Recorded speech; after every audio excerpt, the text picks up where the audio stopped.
Hey, hey, what do you say, baseball way of lifers? How you doing? Happy Thursday and happy Mickey Mantle days away from opening day. Yes, just 7 days away from opening day. And today, once again, we're going to do one of our previews, one team a day, 30 and 30. And today we're spotlighting the Twin Cities Marvels, the Minnesota Twins. Uh, so all you Twin fans, listen carefully. I'm going to give you the rundown, the lowdown about what's going to happen in 2021. Uh, Twins looking for their third straight Central Division title.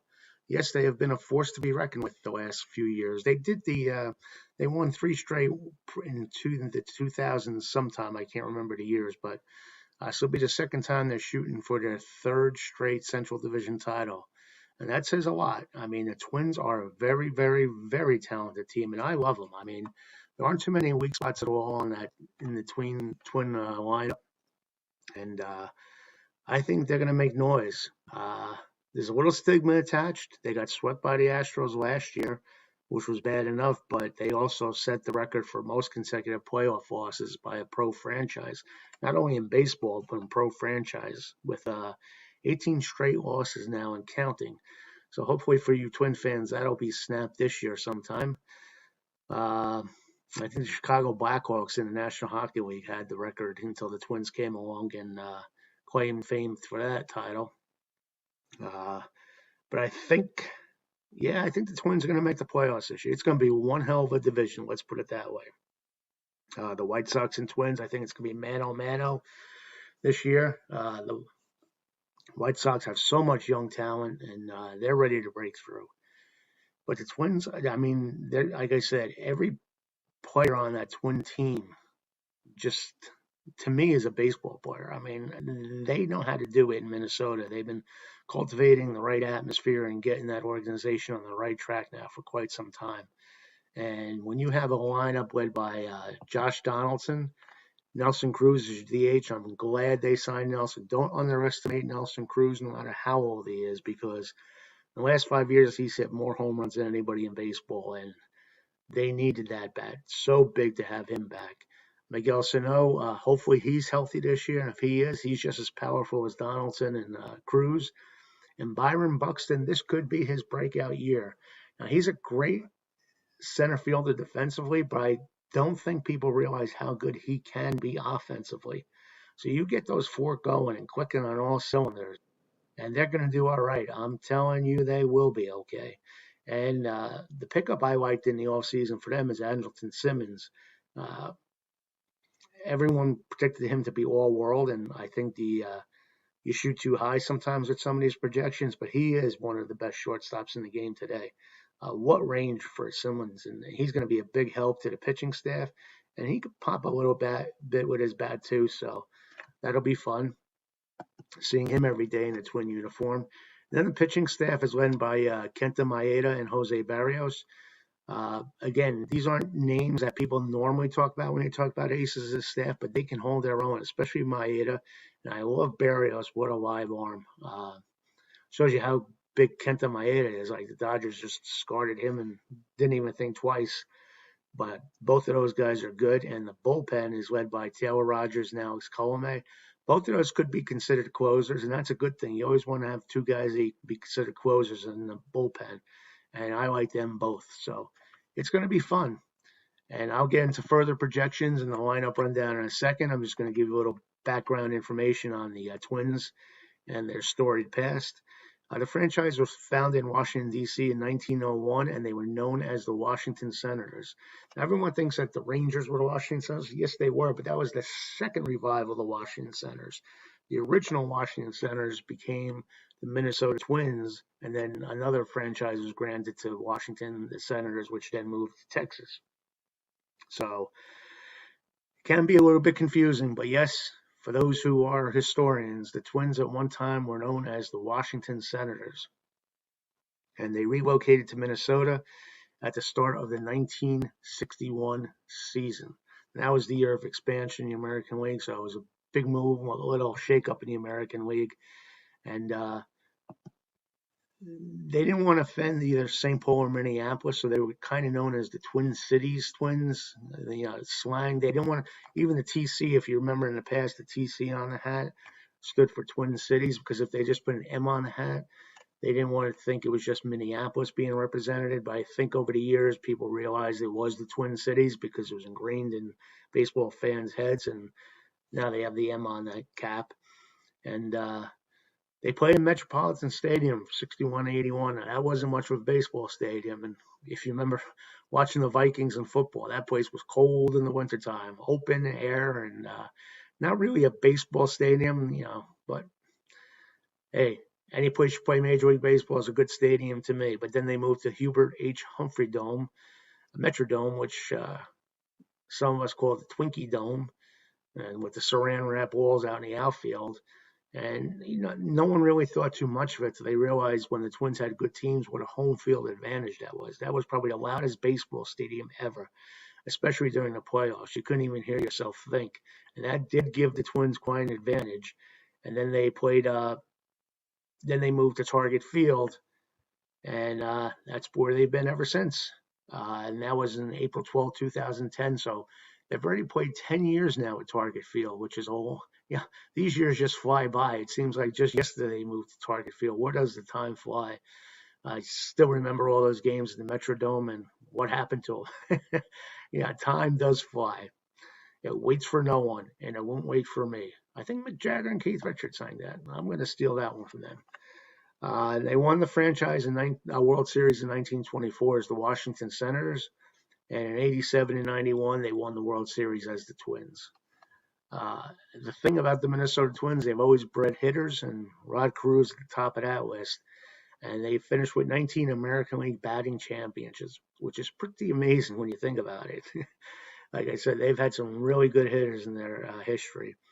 And overall, from 1901 to 2020, the Twins win percentage is .481, which isn't really that good. You should always be around the 500 mark after you play 100 years or so. So they've had some lean years, but they've had some good ones too. And Tom Kelly will always be known as the manager that led the Twins to World Series victories over the Cardinals in 87, the Braves in 91. Now, the 91 World Series, that was fantastic. And 87, when they beat the Cardinals, that was another great World Series. And after they won in 87, Minnesota basically went twin wild. And they became the first franchise in the American League to draw 3 million fans. That's pretty amazing when you think about it, considering all the storied franchises the American League has had, including the Yankees. The Yankees had never drawn 3 million up to that point. So hats off to the Twins on that accomplishment. And then in 91, like I said, they played in one of the greatest World Series of all time. The Braves pitching staff and the Twins just kept pecking away at them. And that World Series was unique in the fact that the home field was prominent in that series as the home team won every game. And lucky for the Twins, they had games 6 and 7 in Minnesota. Like I said, that place was rocking. And 4 of those games were won during the team's final at bat. So it was exciting. That's one I'll never forget. And 3 of those games went into extra innings. And then Game 7 was one for the ages. And I think, to be honest with you, I think that's how Jack Morris got into the Hall of Fame. Is based on that Game 7 because they went into the bottom of the 10th inning after Morris had pitched 10 shutout innings. And who got the game-winning hit for the Minnesota Twins? Give you a few seconds to think about that one. Yes, it was Gene Larkin, etched in Twins baseball history forever as the man who won Game 7 in the 1991 World Series for the Twins. Now let's go back into the time machine and shoot forward and come into the present, 2021. And here's the projected lineup for the Twins. Max Kepler will probably be the right fielder. Josh Donaldson batting second, batting third. Second, I said that playing third, batting second. I'll get it right. Bear with me. And Nelson Cruz will be the DH batting third. Jorge Polanco, second baseman, looks to be batting cleanup. Miguel Sano, first base fifth. Brian Buxton, center field sixth. Andrelton Simmons, seventh, playing shortstop. Jake Cave, left field, batting eighth. And Ryan Jeffers batting ninth. So, like I said, this lineup could pop, and we know the last few years the Twins been popping the ball out of the ballpark to begin with.